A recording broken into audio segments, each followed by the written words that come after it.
আমি এই মুহূর্তে রয়েছি পাবনা জেলা নাজিরগঞ্জ ঘাট। আমি সরাসরি আপনাদেরকে দেখানোর চেষ্টা করব পাবনা ঘাটের যে নাজিরগঞ্জ ঘাটের যে পরিস্থিতি সেটা নিয়ে প্রতিবেদনে আপনাদের সামনে তুলে ধরার চেষ্টা রয়েছে।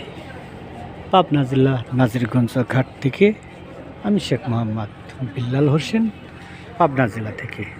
লোডার গাড়ি উঠলো নাজিরগঞ্জ ঘাট থেকে রাজবাড়ির উদ্দেশ্য ধাপড়া হয়ে যাবে।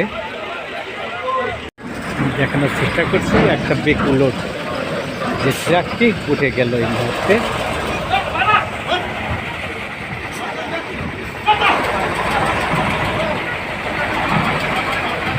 এখানে রয়েছে বাসাবাড়ির মাল, কিন্তু ফেরি লেটে ছাড়লেও কিন্তু এই যাত্রীদের শিশু বাচ্চাদের নিয়ে তাদের দুর্ভোগ পোহাতে হচ্ছে নাজিরগঞ্জ ঘাটে।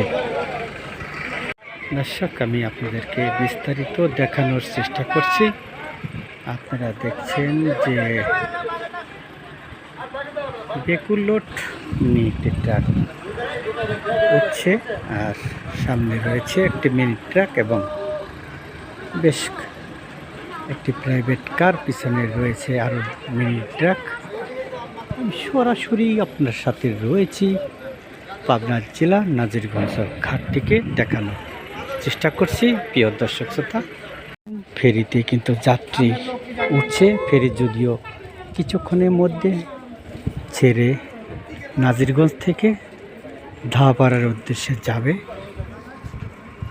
যাত্রীর সংখ্যা কিন্তু ভালোই দেখা যাচ্ছে। পাবনা জেলা থেকে যে ট্রাক নাজিরগঞ্জ ঘাট হয়ে ফেরিতে উঠছে, আমি সেটাই দেখানোর চেষ্টা করছি। আপনারা দেখছেন যে পাবনা জেলা বা সিরাজগঞ্জ থেকে বিভিন্ন জেলার ট্রাক কিন্তু আসলে এই ফেরিতে ওঠার চেষ্টা করছে, আমি সেটা দেখানোর চেষ্টা করছি। দর্শক, আমি এই মুহূর্তে রয়েছি আপনাদের সাথে। এই ছোট গাড়ি থেকে অতিরিক্ত টাকা নেওয়া হয়। বেশ কয়েকজন আমার কাছে অভিযোগ করেছেন যে প্রতি গাড়ি থেকে অতিরিক্ত টাকা তারা নিয়ে থাকেন। দর্শক, আমি সরাসরি আপনাদের সাথে রয়েছি, বিস্তারিত দেখানোর চেষ্টা করব। ফরিদপুর থেকে ছেড়ে আসা এই পরিবহনটি মূলত বগুড়ার উদ্দেশ্য যাবে। ফেরি কপতি এসে পৌঁছালো। নবীন বরণ বাসটির নাম। আমি এই মুহূর্তে রয়েছি নাজিরগঞ্জ ঘাটে। দর্শক, আপনাদেরকে দেখানোর চেষ্টা করছি। আপনারা যে যেখান থেকে রয়েছেন আমার সাথে এখন দীর্ঘ 2.5 ঘন্টা পর এই ফেরিটি নাজিরগঞ্জ ঘাটে এসে পৌঁছাইল। ধাওপাড়া ঘাট থেকে আমি আপনাদেরকে দেখানোর চেষ্টা করছি। ফেরির নাম কপতি। এই ফেরিটি দীর্ঘ 2.5 ঘন্টা পর আসলো, অর্থাৎ এখন প্রায় 2টো বাজে। আমি সরাসরি আপনাদেরকে দেখানোর চেষ্টা করছি। আর এই ফেরি সঠিক সার্ভিস না দেওয়ার কারণে সবাই বা যাত্রীরা দৌড়ছে।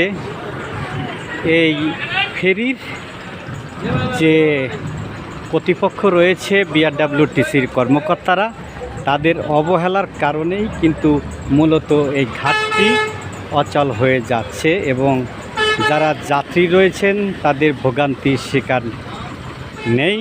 আমি সেই বিষয় নিয়ে আপনাদেরকে তুলে ধরার চেষ্টা করছি। প্রিয় দর্শক, আপনারা যে যেখানে রয়েছেন আমি সকলকে জানাচ্ছি আন্তরিক শুভেচ্ছা, অভিনন্দন। জেলা নাজিরগঞ্জ ঘাটের যে ফেরি চলাচলের যে চিত্র, বাস্তব চিত্রটা আমি আপনাদের সামনে তুলে ধরার চেষ্টা করব। আমি শেখ মোহাম্মদ বিল্লাল হোসেন, অনলাইন নিউজ বাংলা, নাজিরগঞ্জ ঘাট পাবনা থেকে আপনাদের সাথে রয়েছি পাবনা জেলার নাজিরগঞ্জ ঘাটে।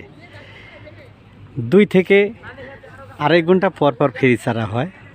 আমি এখানকার লোকজনের সাথে কথা বলে জানতে পেরেছি যে এই ফেরি যদি ঘন্টায় ঘন্টায় ছাড়তো তাহলে পরিবহন যাত্রী প্রচুর যাতায়াত করে থাকতো।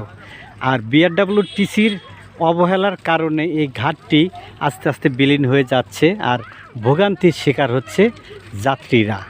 তাই আমি এই বিষয় নিয়ে সরাসরি কথা বলবো, এখানকার যাত্রীদের সাথে আপনারা সরাসরি দেখানোর চেষ্টা করব।